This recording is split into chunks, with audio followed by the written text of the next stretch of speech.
दोस्तों, हम सबके मन को परम शांति दुनिया के किस कोने में मिल सकती है और जिंदगी की असली खुशी किस चीज में है, यही हम आज एक प्रसिद्ध बौद्ध भिक्षु की कहानी के माध्यम से जानेंगे। तो चलिए उस प्रसिद्ध कहानी की शुरुआत करते हैं। दोस्तों, बहुत समय पहले की बात है। एक नगरी में एक युवक रहा करता था। कहने को तो उसके पास सब कुछ था, माता पिता, बच्चे, पत्नी, रहने के लिए अच्छा घर, खाने के लिए अच्छा भोजन, पहनने के लिए अच्छे कपड़े। लेकिन फिर भी वह हमेशा चिंतित रहता, परेशान रहता। वह अच्छा कमा भी लेता था, लेकिन फिर भी उसे चैन नहीं था। उसके मन को सुकून नहीं था। वह हमेशा बेचैन रहता और सुकून की तलाश में रहता। वह अपने आसपास के कुछ लोगों को हमेशा घूमते फिरते देखता, हमेशा खुश रहते देखता। उसे लगता कि शायद जीवन का असली सुकून घूमने फिरने में है, मजे करने में है और खुश रहने में है। मित्रों के साथ अलग अलग जगहों पर घूमने जाना, मौज मस्ती करना, यही जीवन का सुकून है। तभी एक दिन उस व्यक्ति की मुलाकात एक ऐसे व्यक्ति से हुई जो हर दिन केवल घूमा करता, मौज मस्ती किया करता। इसके अलावा उसके पास और कोई काम नहीं था। उस युवक ने उस घूमने वाले व्यक्ति से कहा, मित्र, तुम्हें घूमने फिरने में तो बहुत आनंद आता होगा। हर जगह नई नई चीजें देखने को मिलती होंगी, हर जगह कुछ नया सीखने को मिलता होगा। तुम्हारे जीवन में तो बहुत खुशियां हैं, तुम हमेशा खुश रहते होगे, तुम्हारे जीवन में बहुत सुकून भी होगा, तुम चैन से अपना जीवन व्यतीत कर रहे हो। तभी उस घूमने फिरने वाले व्यक्ति ने उस दूसरे व्यक्ति से कहा, नहीं मित्र, ऐसे बिना मकसद के इधर उधर घूमना, इसमें मुझे कोई आनंद नहीं आता, इसमें मुझे कोई सुख नजर नहीं आता और ना ही मैं चैन से रह पाता हूं। मुझे तो एक घर चाहिए जहां पर मैं चैन से रह सकूं, चैन से सो सकूं, चैन से खा सकूं और अपना जीवन व्यतीत कर सकूं। जब हमारे पास एक परिवार होता है, जिम्मेदारियां होती हैं, तभी जीवन का आनंद आता है। इस तरह का अकेला जीवन भला कौन जीना चाहेगा? यूं अकेले इस जीवन को बिताना कितना भारी पड़ता है, इस बात का तुम्हें एहसास भी नहीं। मेरे जीवन में कोई आनंद नहीं है, मेरे जीवन में कोई सुकून नहीं है। उस घूमने फिरने वाले व्यक्ति की यह बात सुनकर उस व्यक्ति का यह भ्रम टूट गया कि घूमने फिरने में मजा आता है, आनंद आता है और इसी में जीवन का सुख है। तब वह व्यक्ति एक ऐसे व्यक्ति की तलाश में निकल पड़ा जो उसे यह कह सके कि उसका जीवन वह सुकून से बिता रहा है। उसने सभी से जाकर यह पता करना शुरू किया कि क्या उनका जीवन वह चैन से बिता रहे हैं। सबसे पहले वह एक व्यापारी के पास गया और उसने उस व्यापारी से कहा, आपके पास तो इतना धन है, शानो शौकत है, अच्छा खासा व्यापार है, सब कुछ अच्छा चल रहा है, आपकी जिंदगी तो बड़े सुकून से बीत रही होगी। तभी वह व्यापारी उस व्यक्ति से कहता है, कैसा सुकून? मुझे तो हमेशा यह चिंता सताती रहती है कि मेरा व्यापार कहीं डूब गया, कहीं मुझे अपने व्यापार में घाटा हुआ तो मैं क्या करूंगा। हर वक्त मेरे विरोधी मेरा व्यापार मुझसे छीनने का प्रयत्न करते रहते हैं। यदि वह मुझसे आगे निकल गए तब तो मेरा व्यापार पूरी तरह से चौपट हो जाएगा। तो ऐसे में मुझे सुकून कहां है? मैं तो हमेशा परेशान रहता हूं, चिंतित रहता हूं। उस व्यापारी की यह बात सुनकर वह व्यक्ति वहां से चल पड़ता है और फिर जाकर एक किसान से यही बात करता है। तब वह किसान कहता है, कैसा सुकून मित्र, हर वक्त ये चिंता सताती रहती है कि कहीं मेरी फसल अच्छी ना हुई तो मैं क्या करूंगा, अपने परिवार का पालन पोषण मैं कैसे कर पाऊंगा, अपने परिवार के खाने के लिए 2 वक्त की रोटियों का इंतजाम मैं कैसे कर पाऊंगा। तो ऐसे में सुकून है ही कहां, हर वक्त केवल चिंता है, परेशानी है। वह व्यक्ति उस किसान से मिलकर आगे की ओर बढ़ा। उसके बाद वह एक मजदूर के पास पहुंचा और उसी प्रकार एक अधिकारी के पास भी गया। जहां जहां वह जा सकता था, जहां जहां वह सोच सकता था, वह सबके पास गया, लेकिन उसे कहीं भी कोई भी ऐसा व्यक्ति नहीं मिला जो यह कह सके कि उसके जीवन में खुशियां हैं, उसके जीवन में वह सुकून है और वो अपने उस जीवन को बड़ी ही सुकून के साथ जी रहा है और उसे अपने जीवन में अब कुछ नहीं चाहिए। जो कुछ चाहिए था वो उसे मिल चुका है। जब वह सबसे मिलकर थक चुका और उसे कोई ऐसा व्यक्ति नहीं मिला, तब वह राजा के पास पहुंचा और उसने राजा से कहा, है महाराज, यदि आपकी आज्ञा हो तो मैं आपसे एक प्रश्न पूछना चाहता हूं। राजा ने उस युवक की बात सुनी और उस युवक से कहा, अवश्य। तभी वह व्यक्ति राजा से कहता है राजन, क्या आपके जीवन में सुकून है? आपके पास तो वह सब कुछ है जो एक व्यक्ति को चाहिए।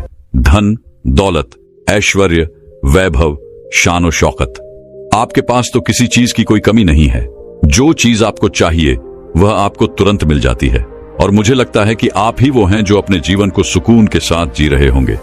तो क्या आपके जीवन में सुकून है? राजा उस युवक की यह बात सुनकर जोर से हंस पड़ा और कहने लगा, युवक, जो सुकून तुम अपने जीवन के लिए ढूंढ रहे हो वही तो हम भी ढूंढ रहे हैं। कहने को तो हमारे पास सब कुछ है, पर हमेशा कुछ ना कुछ कमी लगी ही रहती है। बस वही छोटी सी कमी हमारे जीवन का सुख, चैन सब लूट कर चली जाती है। लेकिन यदि तुम्हें कहीं सुकून मिल जाए तो मुझे भी अवश्य बताना, क्योंकि हमें भी अपने जीवन में सुकून की सख्त आवश्यकता है। हम भी अपने जीवन को चैन से जीना चाहते हैं।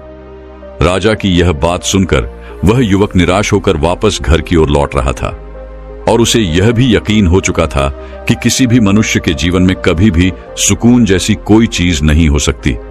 एक मनुष्य हमेशा अधूरा ही रहता है, वह हमेशा बेचैन ही रहता है। उसकी इच्छाएं कभी पूरी नहीं हो सकती, वह कभी भी तृप्त नहीं हो सकता। वह यह सोचता हुआ अपने घर की ओर आगे बढ़ रहा था कि तभी उसने एक वृक्ष देखा।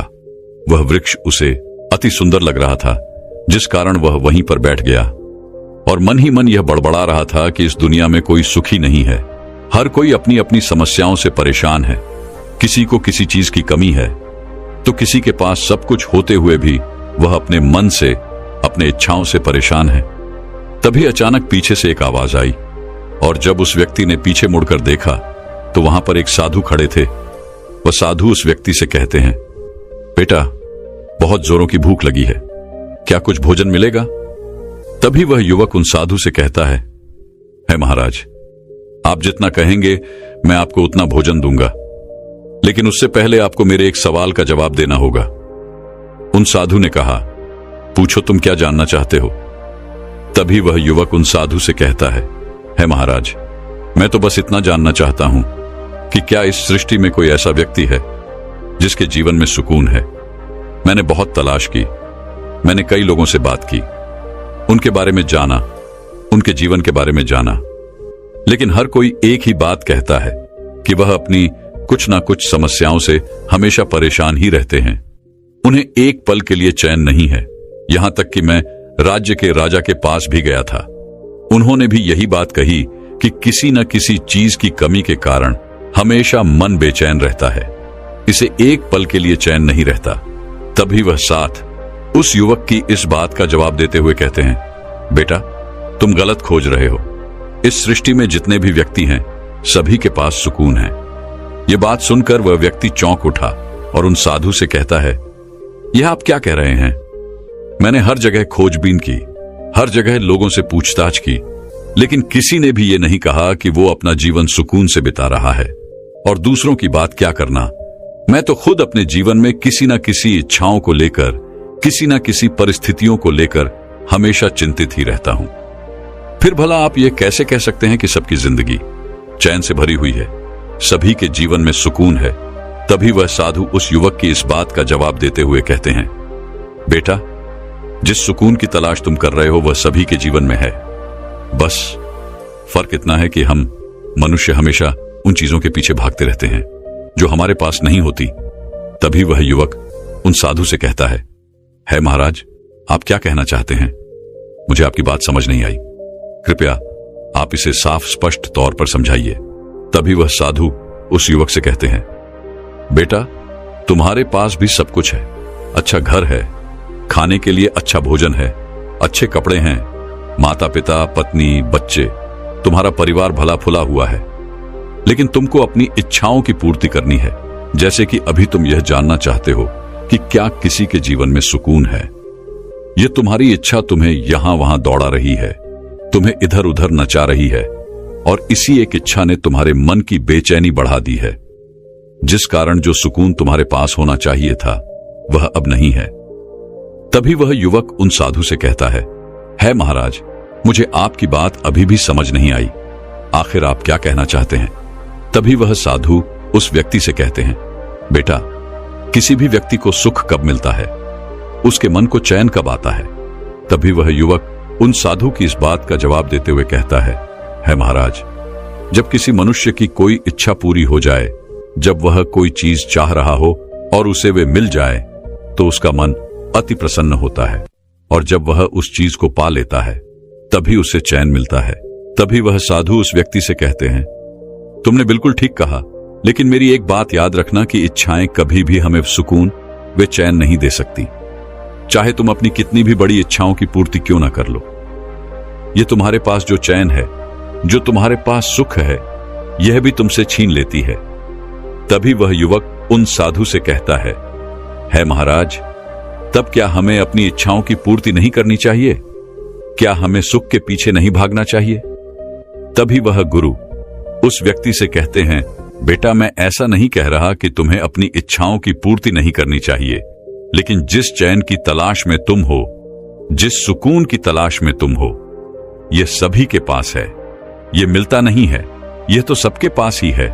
बस इसके लिए तुम्हें एकांत चाहिए, और जब तुम एकांत में इसे देखते हो, इसे समझते हो, तो आनंद की वर्षा होती है। जिस व्यक्ति के पास एकांत है, उसके पास आनंद भी है, और जिस व्यक्ति के पास आनंद है, वह दुनिया का सबसे मजबूत और सबसे शक्तिशाली व्यक्ति है। ऐसा मनुष्य किसी भी स्थिति में, किसी भी परिस्थिति में डगमगाता नहीं है, चाहे सुख हो या फिर चाहे वह अपने अंतिम समय को ही क्यों न प्राप्त कर रहा हो, लेकिन वह आनंद से भरा रहता है, उसका मन खुशहाली से भरा रहता है। तभी वह युवक उन साधु से कहता है महाराज, आखिर आप ये सब क्या बातें कर रहे हैं? मुझे अब तक आपकी कोई भी बात पूरी तरह से समझ नहीं आई। यदि आप कोई उदाहरण देकर बताएं तो मुझे और अच्छे से समझ में आ सकता है। तभी वे साधु उस युवक को अपने साथ अपने आश्रम ले गए। वहां पर एक कुत्ता था। उस कुत्ते की ओर इशारा करते हुए वह साधु उस व्यक्ति से कहते हैं, तुम कुत्ते को देख पा रहे हो? तब वह व्यक्ति कहता है, हां गुरुवर, मैं उस कुत्ते को देख पा रहा हूं। तभी वह साधु उस व्यक्ति से कहते हैं, बेटा, तुम उसकी पूंछ को देख रहे हो, वह उसे किस तरह से हिला रहा है?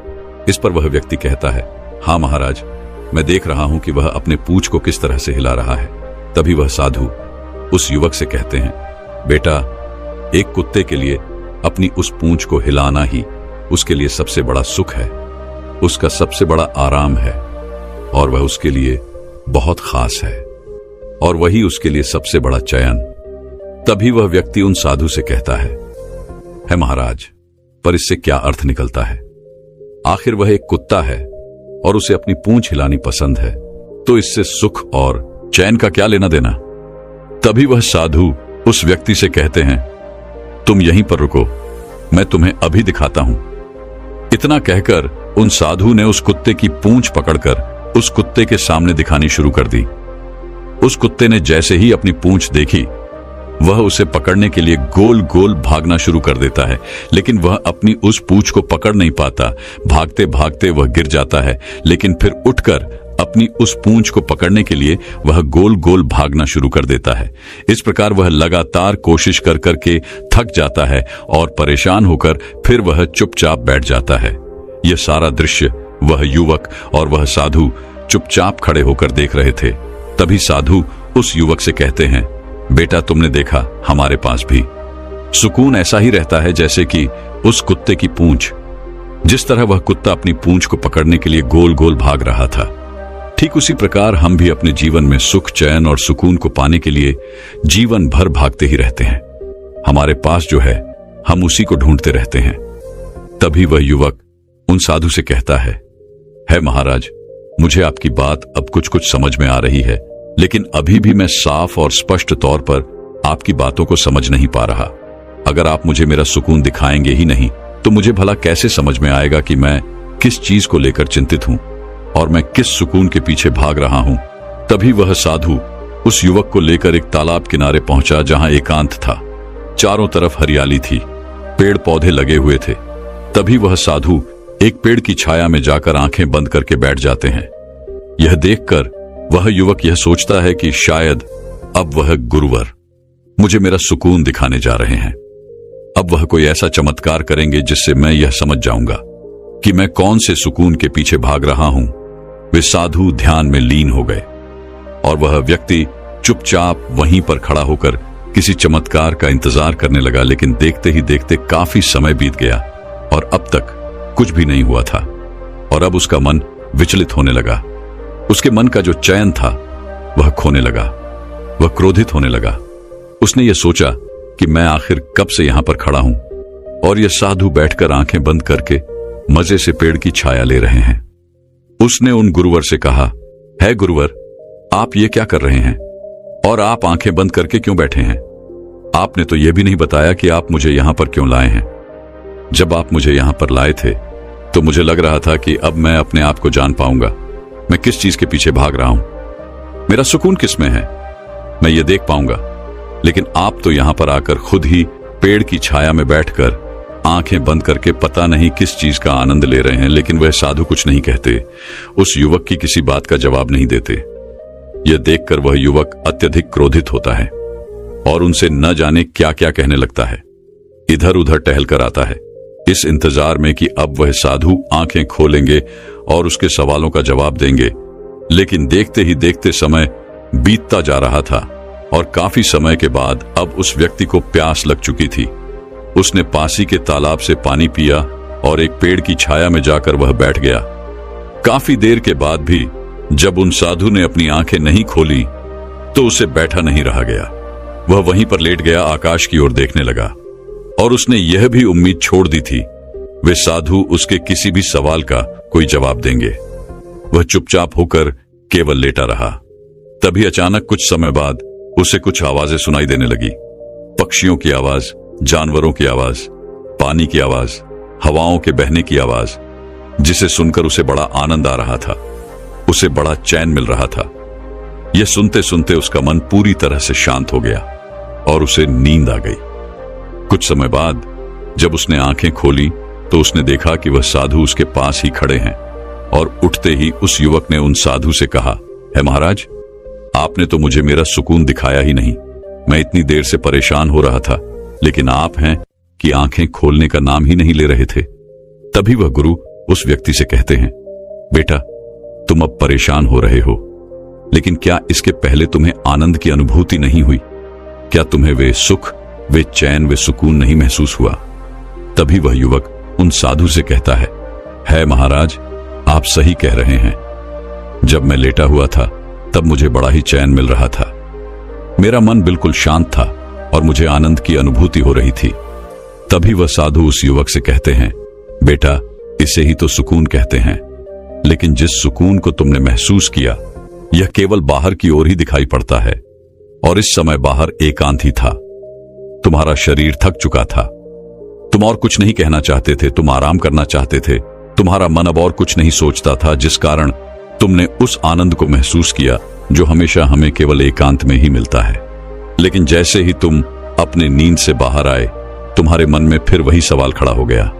फिर तुम उसी तलाश के लिए तैयार हो गए, जिस कारण तुम्हारे मन में फिर से वही जिज्ञासा उठने लगी कि आखिर वह सुकून कहां पर है। लेकिन अपनी इस तलाश के चक्कर में तुम यह भूल गए कि तुमने कुछ देर पहले ही उस आनंद की अनुभूति की है, उस चयन को पाया है जो तुम्हारे पास पहले से ही है। तभी वह युवक उन साधु से कहता है महाराज, आप सही कहते हैं। मैंने अपने सुकून को पहचान लिया है।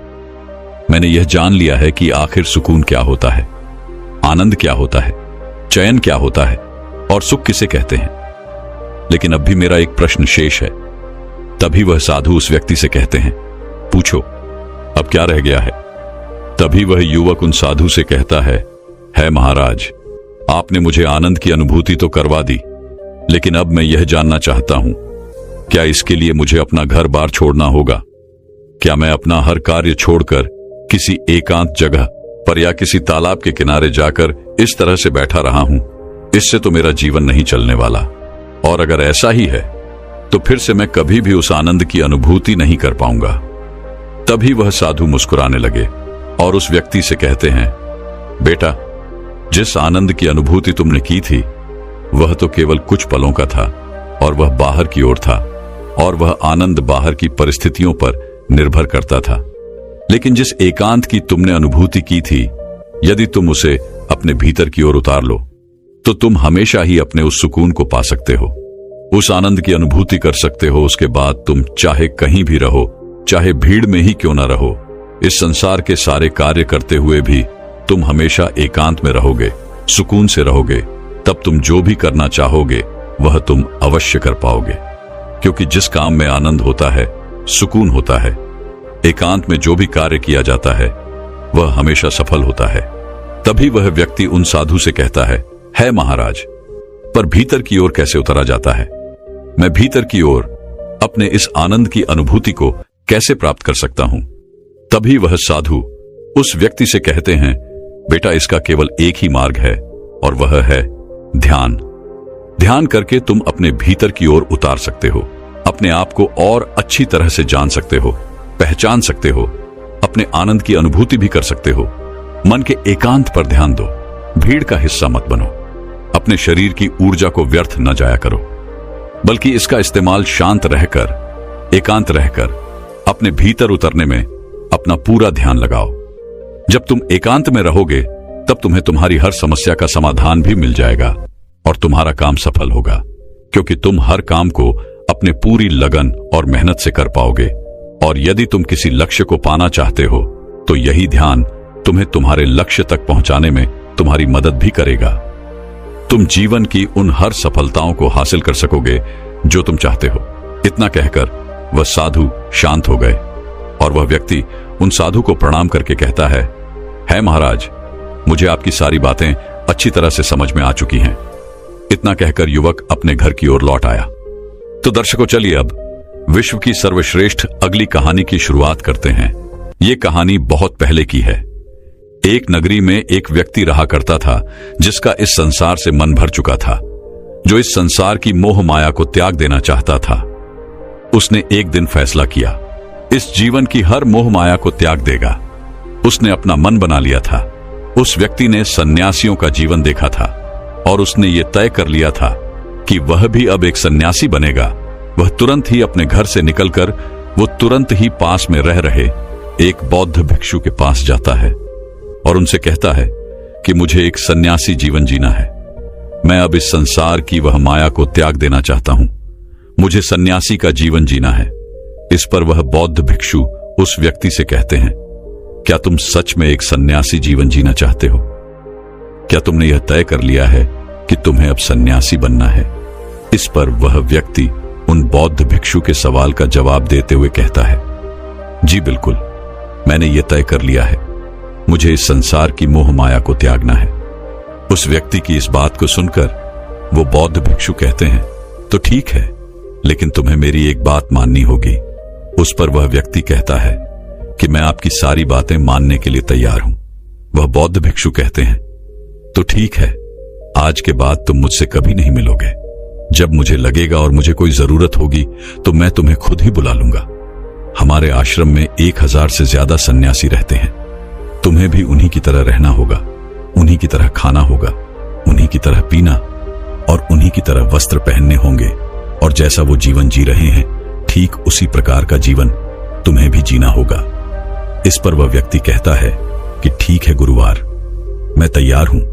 इतना कहकर वो उन बौद्ध भिक्षु को प्रणाम करता है, उनसे आज्ञा लेता है और आश्रम की ओर चला जाता है। आश्रम में जाने के बाद उसे एक कमरा मिलता है। उस कमरे में वो जाकर चुपचाप बैठ जाता है। आश्रम में रहने वाले सभी लोग उसे चावल कूटने का काम देते हैं। वह व्यक्ति हर रोज उन 1000 सन्यासियों के लिए चावल कूटने का काम करने लगा। जब भी वो थक जाया करता तो वो वहीं पर सो जाया करता था और जब उसकी नींद खुलती तो वापस वो अपने काम पर यानी कि चावल कूटने में लग जाया करता था। ठीक इसी प्रकार उस व्यक्ति के कई दिन बीत गए।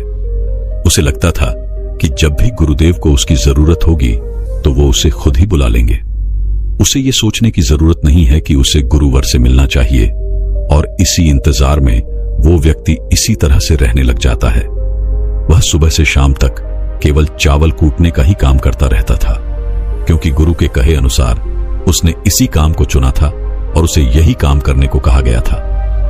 धीरे धीरे 1 साल हो गया था, लेकिन अभी तक उन बौद्ध भिक्षु ने उस व्यक्ति को नहीं बुलाया। ऐसे ही 2 साल बीत गए। तीसरा साल भी इसी तरह से गुजर गया और ऐसे ही करते करते पूरे 12 सालों का समय उस व्यक्ति ने उसी आश्रम में चावल कूटते हुए गुजार दिया।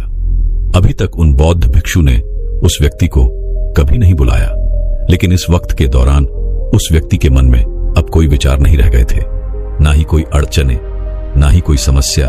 वह अपने गुरु के आदेशानुसार बस इसी काम में लगा रहता था। 12 सालों से वो इसी काम को कर रहा था और यह काम उसकी अब एक दिनचर्या बन चुकी थी। 12 सालों के बाद वो बहुत भिक्षु काफी बूढ़े भी हो चुके थे। उन्हें लगा था कि अब उनका अंतिम समय आ चुका है और उन्हें अब किसी एक उत्तराधिकार को चुनना ही होगा।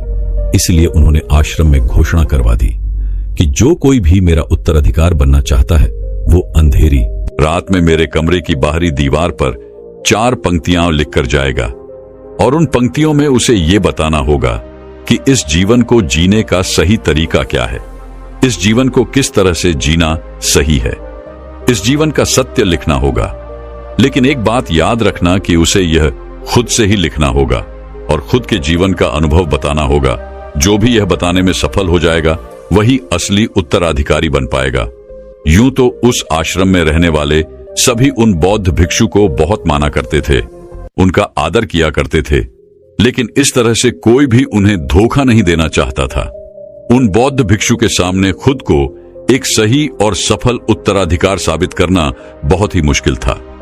चाहत तो सभी शिष्यों के मन में थी कि वो एक उत्तराधिकारी बने, लेकिन कोई भी ये काम करना नहीं चाहता था। लेकिन उन 1000 शिष्यों में से एक ऐसा विद्वान शिष्य था जिसने हिम्मत की और अंधेरी रात में जाकर गुरुवर के कमरे के बाहर की दीवार पर यह लिख दिया कि मन एक दर्पण की तरह है जिसमें धूल जम जाती है। उस धूल को साफ कर दो तो सत्य अनुभव में आ जाता है और सत्य मिल जाता है। यह 4 पंक्तियां उस शिष्य ने बड़ी ही हिम्मत के साथ अपने गुरुवर की कमरे की बाहरी ओर लिख दिया। अगली सुबह जब वो बौद्ध भिक्षु उठे और अपने कमरे से बाहर आए तो उन्होंने ये 4 पंक्तियां पढ़ी और उन्होंने कहा कि आखिर किस मूर्ख ने मेरी दीवार को खराब कर दिया है, उसे पकड़कर अभी मेरे पास लेकर आओ। जब आश्रम में सभी लोगों ने पता किया तो यह पता चला कि वह विद्वान शिष्य रात को ही इन 4 पंक्तियों को लिखने के बाद आश्रम छोड़कर चला गया है, क्योंकि यह विचार उसके अपने नहीं थे और उसने जाते जाते अपने मित्रों से यह भी कह दिया था कि अगर सुबह गुरुवर को मेरी ये 4 पंक्तियां पसंद आई तो तुम मुझे बता देना, और अगर इन 4 पंक्तियों को पढ़ने के बाद गुरुवर नाराज होते हैं, क्रोधित होते हैं, तो उन्हें मेरा पता कभी मत बताना। ये सब देख उस आश्रम के सभी लोग बड़े ही चिंतित हो गए थे। उन्हें समझ नहीं आ रहा था कि इतनी अच्छी 4 पंक्तियां तो लिखी गई थी, फिर आखिर गुरुवर नाराज क्यों हो रहे हैं। इतने सत्य शब्द यहां पर लिखे गए हैं कि मन एक दर्पण की तरह है जिसमें शब्दों और विचारों की धूल जम जाती है। अगर उसे साफ कर दें तो सत्य का प्रतिबिंब हमें दिखाई देने लगता है। भला इसमें कुछ गलत क्या लिखा गया है जो गुरुवर इतना क्रोधित हो रहे हैं। गुरुवर कुछ ज्यादा ही सख्त लगते हैं। देखते हैं कि गुरुवर को ऐसा उत्तराधिकारी कहां से मिलता है जिसके पास इससे भी उच्च विचार होंगे। पूरे आश्रम में सभी लोग बस यही बातें कर रहे थे कि आखिर गुरुवर को उनका मन पसंदीदा उत्तराधिकार कहां से मिलेगा। उस आश्रम में रहने वाले 4 शिष्य आपस में यही बातें कर रहे थे और वह यह बातें करते करते उस चावल कुटने वाले व्यक्ति के पास से गुजर जाते हैं। वह व्यक्ति ये सारी बातें सुन लेता है और जोर जोर से हंसने लगता है। वे चारों ये देख उस व्यक्ति से पूछते हैं कि इसमें हंसने वाली बात क्या है, तुम्हें इसमें क्या गलत लगा कि तुम्हें इस पर हंसी आ रही है। इस पर वह व्यक्ति जवाब देते हुए कहता है कि गुरुवर सही तो कह रहे हैं, किसी ना समझने ही ये सब लिखा होगा। यह सुन वो चारों शिष्य क्रोधित हो जाते हैं और उस व्यक्ति से कहते हैं कि तुम्हें क्या पता, तुम तो 12 सालों से सिर्फ चावल ही कूट रहे हो, तुम्हें किस बात का ज्ञान है। ना ही तुम्हें शास्त्रों का ज्ञान है और ना ही तुम्हें गुरुवर ने कभी भी कोई ज्ञान दिया है, फिर तुम्हें क्या पता है। अगर तुम्हें इतना ही ज्ञान है तो तुम ही कोई अच्छे शब्द क्यों नहीं बता देते। वह व्यक्ति हंसते हुए कहता है कि ठीक है, मैं जरूर बता दूंगा, लेकिन इतने सालों से मैं चावल कूट रहा हूं तो मुझे लिखने की आदत अब नहीं रही। मैं लिखना भूल गया हूं। मैं बातें तो बता दूंगा लेकिन किसी को लिखना पड़ेगा। और यह भी याद रखना कि मुझे उत्तराधिकारी बनने का कोई शौक नहीं है, और अगर किसी ने मुझे यह उपाधि देनी भी चाहिए तो मैं इसे ग्रहण नहीं करूंगा। मैं अपने कान पकड़ता हूं, लेकिन इन विचारों को कभी नहीं बताऊंगा। इस पर वो चारों शिष्य कहते हैं कि ठीक है, तुम्हें ये उपाधि कोई नहीं देगा, लेकिन वो क्या शब्द हैं? तुम बताओ तो सही। हम लिखते हैं।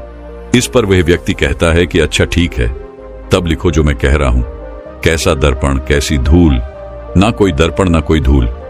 जो इसे जान लेता है वो सत्य को प्राप्त हो जाता है। यह बात गुरु के कानों में पड़ जाती है।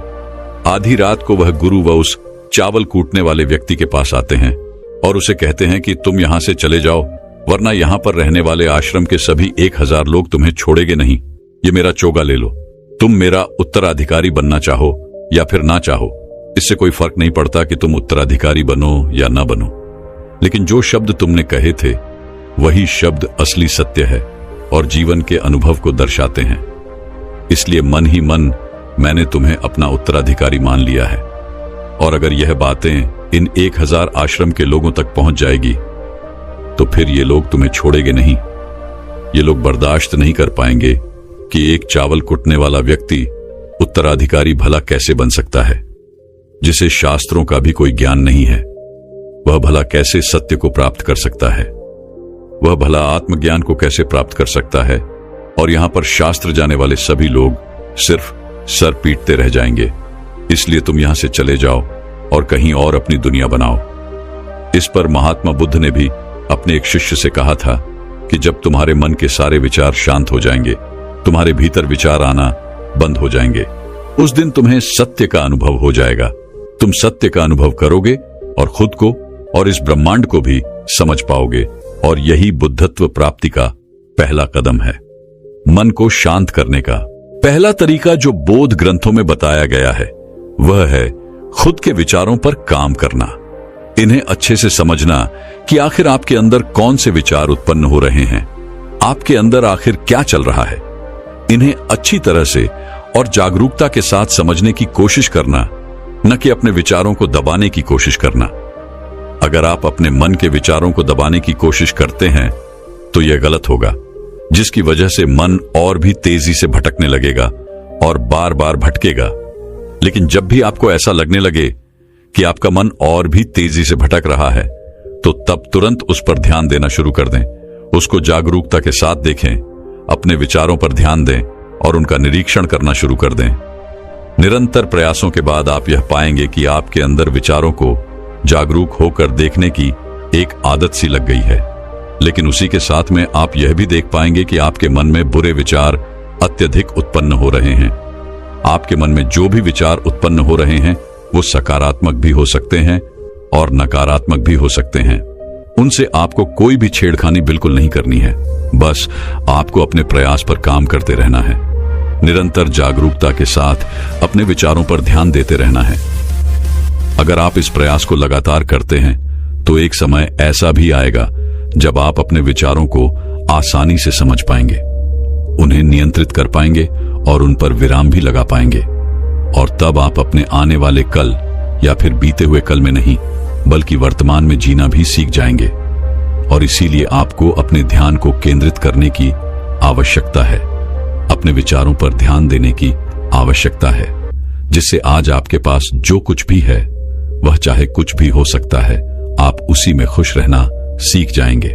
दोस्तों, मैं उम्मीद करता हूं कि यह कहानी सुनने से आपके जीवन में अच्छे बदलाव आए होंगे। आपको इस वीडियो से क्या सीखने मिला ये कमेंट करके जरूर बताएं और अपने परिवार, दोस्तों या आपके करीबी इंसान के साथ ये कहानी शेयर करके उन्हें भी इस ज्ञान से परिचित करवाएं। बाकी अगर आपको ये वीडियो दिल से अच्छी लगी हो तभी इस वीडियो को लाइक कर देना, और आपने अब तक इस चैनल को सब्सक्राइब न किया हो तो चैनल को सब्सक्राइब भी जरूर कर देना। आपका हर दिन शुभ हो और खुशियों से आपका जीवन भरा रहे। धन्यवाद। नमो बुद्धाय।